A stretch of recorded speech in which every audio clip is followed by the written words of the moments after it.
नमस्ते साथियों, स्वागत है आप सभी का शॉर्ट एंड 24/7 रांची पे। मैं हूं आपका दोस्त और कोच राज, और आज मैं इस वीडियो को लेके आया हूं। आपकी एसएससी स्टेनोग्राफर 2020 एग्ज़ाम का प्रीलिम्स ओवर हो गया है, और इसकी जो कट ऑफ की एनालिसिस रहेगी उसके रिगार्डिंग हम बातें करेंगे। देखिए, इस वीक में हमने बहुत सारी चीज़ देखा है। एसएससी की नाकामी देखी, साथ ही साथ एसएससी स्टेनोग्राफर स्टूडेंट्स के भरोसे को टूटते हुए देखा। जो सारे बड़े बड़े टीचर्स ने दिया था कि कुछ भी होगा एग्ज़ाम अच्छे से करवाया जाएगा, नहीं तो एग्ज़ाम को हम लोग कैंसिल करवाएंगे, तो उनका भी भरोसा धरा का धरा रह गया। ठीक है, और ठीक है, चलिए अब यहाँ से हम लोग आगे बढ़ते हैं और हम लोग देखते हैं कि एसएससी स्टेनोग्राफर का अब की जर्नी क्या क्या होने वाली है। सबको पता होगा कि एसएससी स्टेनोग्राफर प्रीलिम्स एग्जाम हो गया है, तो कुछ दिनों में आप लोगों की आंसर की आ जाएगी, और आंसर की के बाद 2 से 3 महीने में जो जनरली होता है आपके स्किल टेस्ट के डेट आ जाएगी। लेकिन इस बार जो स्किल जो टेस्ट होगी वो भी आप अपनी, जो मैं बता रहा हूँ, जो तय समय पे नहीं होगा, वो भी इसमें भी कुछ चेंजेस हो सकते हैं, वो मैं भी आगे बात करूंगा। साथ ही साथ हम देखेंगे कि हर शिफ्ट में जो हार्डेस्ट शिफ्ट कौन सा रहता, साथ ही साथ नॉर्मलाइजेशंस का क्या चक्कर रहेगा वो भी हम देखेंगे एक एक करके। साथ ही साथ स्किल का जो टेस्ट, जो एग्जैक्ट जो डेट क्या रह सकती है, वो भी हम लोग देखेंगे इस वीडियो में। इस वीडियो को आगे बढ़ाए उससे पहले आप लोग हमारे टेलीग्राम चैनल को ज्वाइन कर लीजिए। लिंक हमारे डिस्क्रिप्शन बॉक्स में दिए गए हैं। ये ज्वाइन करना क्यों ज़रूरी है और सब लोग को ज्वाइन करना क्यों, ज्वाइन करना क्योंकि वहाँ पे हम गूगल फॉर्म्स देंगे आपके। जब प्री का आंसर किया जाएगा उसके बाद हम लोग वहाँ पे गूगल फॉर्म शेयर करेंगे, और उस फॉर्म के बेसिस पे आपके एग्जैक्ट कटअप क्या रहेगी उसके प्रेडिक्शंस हम लोग कर पाएंगे। ऐसे अभी सब लोग हवा में बात कर रहे हैं, किन्हीं को कुछ नहीं पता क्या होना जाना है। ठीक है, लेकिन जब एक बार आप लोगों का प्रीलिम्स के आंसर की आ जाएंगे, उसके बाद जो कटअप की एनालिसिस होगी वो काफ़ी एक्यूरेट होगी। ठीक है, किस शिफ्ट में कितने नंबर्स बढ़ेंगे, कौन सी हार्ड शिफ्ट है, तो उसकी एनालिसिस करना और आसान हो जाएगी। तो सबसे रिक्वेस्ट है कि आप लोग जाके हमारे टेलीग्राम चैनल को ज्वाइन कर लीजिए, और वहाँ पे हम गूगल फॉर्म्स को शेयर करेंगे। वहाँ पे आप लोगों को फिल करना होगा जब आंसर किया जाएगा। ठीक है, तो चलिए कटअप की एनालिसिस को बढ़ाते हुए हम लोग आगे बढ़ते हैं और बात करते हैं। देखिए, इस बार कटअप आपकी लो भी जा सकती है और हाई भी जा सकती है। मैं बताऊंगा आप लोगों को लो कब जाएगी और हाई कब जाएगी। तो हमने एसएससी के प्रीवियस एग्जाम में देखा है कि जो मार्किंग का उनका तरीका होता है, सबसे पहले वो कभी कभी क्या होता है कि वो रॉन्ग क्वेश्चंस पे, पिछले साल जैसे उन्होंने रॉन्ग क्वेश्चंस पे उन्होंने फुल मार्क्स दे दिए थे। अगर इस बार भी रॉन्ग क्वेश्चंस के वो लोग फुल मार्क्स देंगे तो जाहिर सी बात है ये कट ऑफ आपकी हाई जाएगी। अगर रॉन्ग क्वेश्चंस के मार्क्स नहीं देते हैं वो लोग, ठीक है, अगर रॉन्ग क्वेश्चंस के मार्क्स नहीं देते तो कट ऑफ जाहिर सी बात है कट ऑफ लो जाएगी। अब क्यों मैं ऐसा बोल रहा हूँ, क्योंकि आपको पता है कि हर शिफ्ट में लगभग 4 से 5 क्वेश्चंस तो गलत पूछे ही गए हैं। साथ ही साथ अगर मैं मैक्सिमम की जो बात की करूं तो किसी किसी शिफ्ट में 7 से 8 क्वेश्चंस भी रॉन्ग क्वेश्चंस पूछे गए हैं। ठीक है, बहुत बवाल हुआ था यहाँ पे, लेके मैथ्स के टॉपिक भी पूछे गए हैं। तो मैथ्स के जो टॉपिक पूछे गए हैं, तो मैथ्स के टॉपिक पूछने के कारण क्या होगा, जनरली क्या होगा कि कटअप लो जाएगा। बट अगेन डिपेंड करता है कि अगर एसएससी अपनी गलती मानता है और मैथ्स के टॉपिक को कंसीडर करते हुए अगर इनके मार्क्स वो फुल दे देता है, तो अगेन कटअप क्या होगी, फिर से हाई चली जाएगी। क्योंकि देखिए, आप लोगों को पता है कि एवोल्यूशन जब भी होगा आपका 200 नंबर पे होगा। ठीक है, 200 नंबर पे होगा, क्योंकि किसी भी शिफ्ट में अगर 5 मैथ से क्वेश्चंस पूछ दिए या उसमें 7 से 8 क्वेश्चंस गलत हो गए, तो आप ऐसा नहीं कि किसी शिफ्ट में 192 नंबर पे एनालिसिस करोगे, किसी शिफ्ट में नॉर्मलाइजेशन आप 185 नंबर पे कर रहे हो, तो ये पॉसिबल नहीं है। तो इस केस में क्या होगा कि एसएससी को सारे शिफ्ट में या तो रॉन्ग क्वेश्चंस के फुल मार्क्स देने होंगे, या फिर मैथ्स वाले टॉपिक है उसमें भी जो क्वेश्चन अगर वो गलती अपनी मान लेता है तो उसको उसके भी नंबर्स देते हैं, तो उसमें क्या होगा, उस केस में क्या होगा, कट ऑफ आपकी हाई जाएगी। समझ में आ रहा है मैं क्या कहना चाह रहा हूँ? बट वही देखना है कि एसएससी क्या करता है, क्योंकि भी आंसर की आने वाली है। आंसर की के बाद जो आपका विंडो खुलेगा रॉन्ग क्वेश्चंस के लिए, तो उसमें काफ़ी चीज़ें उसके बाद चेंजेस होगी और पता चलेगा। ठीक है, काफ़ी दिक्कत हुई इस एग्जाम में। और भी कुछ जो फैक्टर है जो इस एग्जाम की कट ऑफ लो जाने की ओर इशारा कर रही है, कि वो के एसएससी का सबसे बड़ा जो है बैड इंफ्रास्ट्रक्चर। ठीक है, सबने देखा, क्योंकि ये इस वजह से बहुत सारे लोगों ने एग्जाम देने भी नहीं गए। तो अटेंडेंस नो डाउट इस बार बहुत कम रही है, 35% के आसपास अटेंडेंस रही है पूरे एग्जाम में। एक तो इस बार फॉर्म भी कम भरे गए हैं। ठीक है, 3.25 लाख के आसपास फॉर्म भरे गए हैं। ठीक है, साथ ही साथ उसमें भी 35 से 40% आपकी अटेंडेंस रह रही है। तो अब सोच लीजिए, मोर और लेस 1.25 लाख से 1.5 लाख बच्चे ही यहाँ पे क्या कर रहे हैं, आपके एग्जाम्स को दे रहे हैं। बहुत सारे बच्चे जो जिनके घर से सेंटर काफ़ी दूर मिल रहा था, तो वो गए भी नहीं एग्जाम देने के लिए। तो ये भी एक फैक्टर है जो लोग कट ऑफ को ट्रिगर करेगा। ठीक है, दूसरी कि सेंटर जो है, ठीक है, सेंटर काफ़ी दूर दिए गए, और साथ ही साथ जो वेदर भी जो है काफ़ी, जान ही रहे हैं बरसात का समय है, काफ़ी एरियाज़ में हैवी बारिश हो रही है, जैसे आपके पहाड़ों में हो गया। ठीक है, नॉर्थ ईस्ट में हो गए। तो जहाँ पे बारिश का भी मौसम ज़्यादा, तो उस वजह से भी क्या हुआ कि लोग कम गए हैं। तो ये भी एक ट्रिगर पॉइंट है कि जो आपको लो कट ऑफ देगा। बट अगेन मैं जो बता रहा हूँ कि रॉन्ग क्वेश्चन से अगर फुल मार्क्स मिल जाते हैं, मैथ्स वाले टॉपिक के नंबर सबको मिल जाते हैं, क्योंकि it is very difficult to analyse a particular shift, जिसमें अगर आपके 185 नंबर पे आप इवेल्युएट कर रहे हैं, किसी शिफ्ट को 192 नंबर पे इवेल्युएट कर रहे हैं, क्योंकि जिसमें रॉन्ग क्वेश्चन आ रहे हैं उसको आप हटा तो नहीं सकते हैं। तो पिछले साल भी देखा गया था कि जो भी रॉन्ग क्वेश्चंस किसी भी शिफ्ट में आए थे उसमें number full out of full मिले थे। तो हो सकता है अगर इस साल भी अगर ये चीज़ें होती है तो अगेन आपकी cut off high cut off को ट्रिगर करेगा। तो चलिए एक एक करके सबसे देखते हैं। तो चलिए इस बार जो कट ऑफ देखिए, इसी सब फैक्टर के कारण जो इस बार का कट ऑफ है वो नॉन प्रेडिक्टेबल है। ठीक है, नॉन प्रेडिक्टेबल क्यों है? क्योंकि अभी आपने जो ऊपर सारा चीज़ देख रखा उसके वजह से। ठीक है, नेक्स्ट दूसरी चीज़ की देखिए, इसमें जो सबसे टफेस्ट शिफ्ट की जो हम एनालिसिस कर ले कि हमने जो देखा था, जो सबसे फर्स्ट जो 6 तारीख की जो फर्स्ट शिफ्ट आई थी, देखिए उस समय बच्चों को कुछ नहीं पता था कि क्वेश्चंस कैसे आएंगे। आपने क्या किया, रीजनिंग में मैथ्स के टॉपिक डाल गए। ठीक है, मैथ्स में आपने मिक्सचर एंड एलिगेशन से क्वेश्चंस पूछे हैं, परमुटेशन एंड कॉम्बिनेशन के क्वेश्चंस पूछे हैं। ठीक है, फिर साथ ही साथ आपने प्रोबेबिलिटी के क्वेश्चंस पूछे हैं।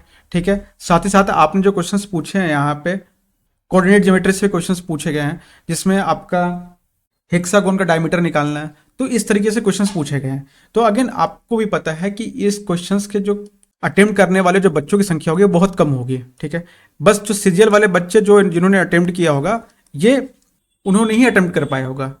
ओके, जो प्रॉपर स्टेनोग्राफर की तैयारी कर रहे हैं, जो मैथ्स नहीं पढ़ते, वो इन क्वेश्चंस को अटेम्प्ट नहीं कर पाए होंगे।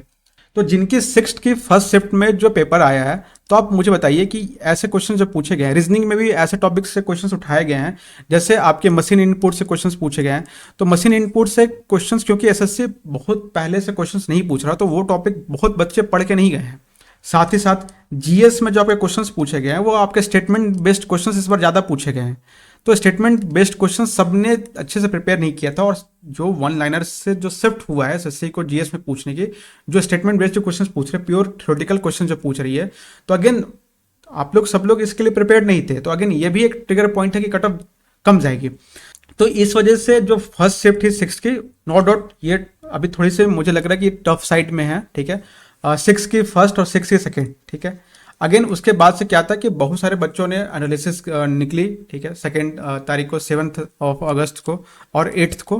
तो 8 को आते आते तो ये चीज़ें थोड़ी सी और नॉर्मल हो गई।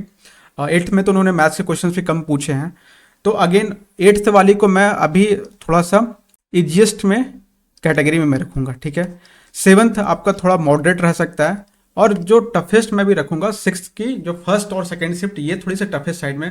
अगेन ये फाइनल नहीं है। क्यों नहीं फाइनल है? जब तक आंसर की नहीं आ जाएगा तब तक ये बोलना पॉसिबल नहीं है कि कौन से शिफ्ट टफ थी और कौन से शिफ्ट इजी थी। तो कट ऑफ की एनालिसिस करने से पहले थोड़ी सी और हम समझ लेते हैं कि देखिए लास्ट 5 ईयर्स में, ठीक है, जो एसएससी का जो कट ऑफ गया है लास्ट 5 ईयर्स में, वो आपका 125 से लेके 135 के बीच में रहा है। ठीक है, 122 सबसे कम गई थी, वो 2022 में गया था। उस समय जो सीट्स थी वो 4000 के आसपास में थी। तो वो प्रीलिम्स की कट ऑफ रही है, जो ग्रेड डी की जो लोएस्ट कट ऑफ रही है, यूआर की मैं बात कर रहा हूँ। तो अगेन इस तरीके से हम लोग अगर देख के भी चले तो इस बार की जो कट ऑफ जो रहने वाली है वो 120। अगर अगेन लोग जो कट ऑफ को ट्रिगर करने वाले जो फैक्टर्स थे, अगर जो क्वेश्चंस रॉन्ग क्वेश्चंस है उसके अगर नंबर नहीं मिलते हैं, ठीक है, रॉन्ग क्वेश्चंस के नंबर नहीं मिलते हैं, साथ ही साथ आपके जो मैथ्स वाले क्वेश्चंस उसके नंबर नहीं मिल रहे हैं, तो इस वजह से तो कट ऑफ जो जाएगी प्रीलिम्स की वो मेरे हिसाब से 120 के आसपास जाना चाहिए। ठीक है, ये मेरा एनालिसिस है। बाकी अगेन मैं बोल रहा हूँ कि जब आपकी आंसर की आ जाएगी तो उसके बाद जो इस चीज़ की एनालिसिस करना वो ज़्यादा आसान हो जाएगा। ठीक है, तो इसलिए मैं बोल रहा हूँ कि आप लोग टेलीग्राम चैनल ज्वाइन करिए सारे इस वीडियो के बाद, और गूगल फॉर्म अपना जरूर से जरूर फिल करेंगे। ठीक है, ताकि उसके बेसिस पे आपको एग्जैक्ट मैं कट ऑफ बता पाऊंगा कि क्या आपकी एग्जैक्ट कट ऑफ रहने वाली है। नेक्स्ट देखते हैं हम लोग कि इसमें नॉर्मलाइजेशन का क्या सीन रहेगा। तो देखिए जो सबसे ज़्यादा नॉर्मलाइजेशन को जो मार्क्स मिलेगा वो 6 अगस्त है। उनको नॉर्मलाइजेशन में सबसे ज़्यादा बेनिफिट होने वाली है। अगर मैं कहूँ तो उनको 8 से 10 नंबर भी नॉर्मलाइजेशन का मिल सकता है। अगेन क्योंकि इस बार शिफ्ट्स जो है, नंबर ऑफ शिफ्ट्स वो ज़्यादा हो गए हैं। तो क्योंकि देखिए जनरली क्या होता था कि ऐसे 6 शिफ्ट में टोटल एग्जाम्स अपना कंडक्ट करवा लेता है, लेकिन इस बार क्या है कि जो शिफ्ट्स हो गए हैं 6 से बढ़ के 9 हो गए। तो जितनी भी शिफ्ट्स बढ़ती है तो उसमें नॉर्मलाइजेशन को नॉर्मलाइज करने के लिए मार्क्स को क्या लगता है कि आपको ज़्यादा अंतर आता है।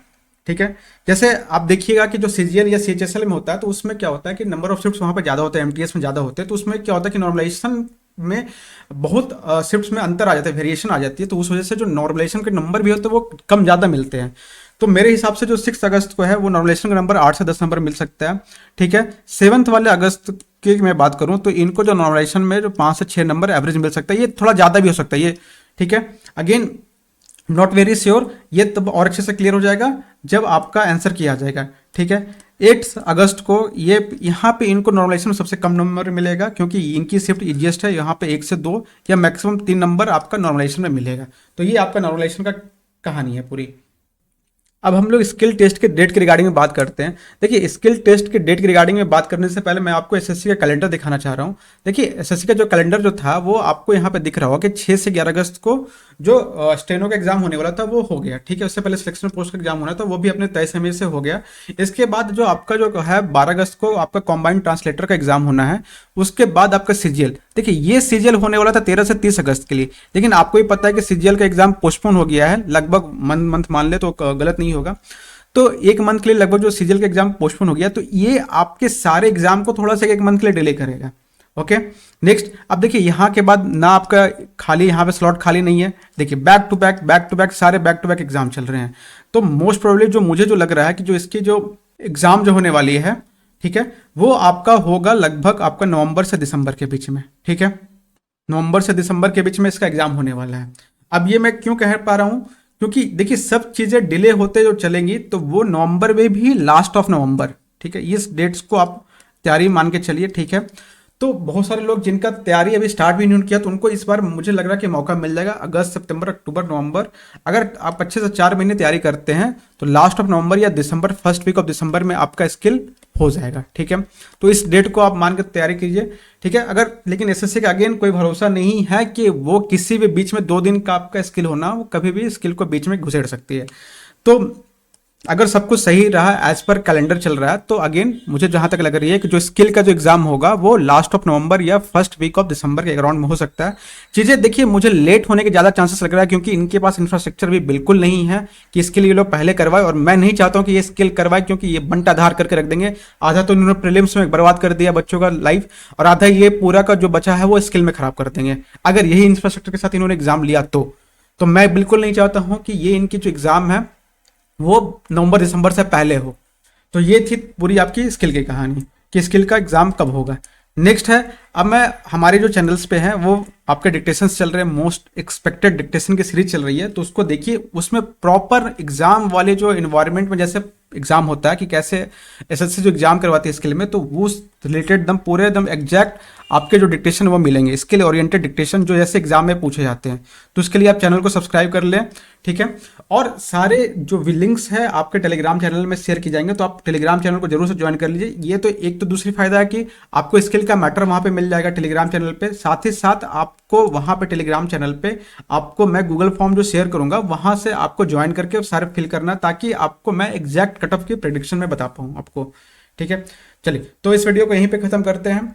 तब तक के लिए आप लोग स्किल की तैयारी करते रहिए, और हमारे चैनल पे भी स्किल की प्रिपरेशन करवाई जा रही है हमारे कोचिंग के माध्यम से, ऑनलाइन हो या ऑफलाइन। तो उसके जो कोर्स की जो डिटेल्स है वो अभी मैं आपको शेयर कर दे रहा हूँ, आप लोग देख के जिनको भी सही लगता है आप ज्वाइन कर सकते हैं। Till then take care of yourself, पढ़ते रहिए सब लोग। Thank you.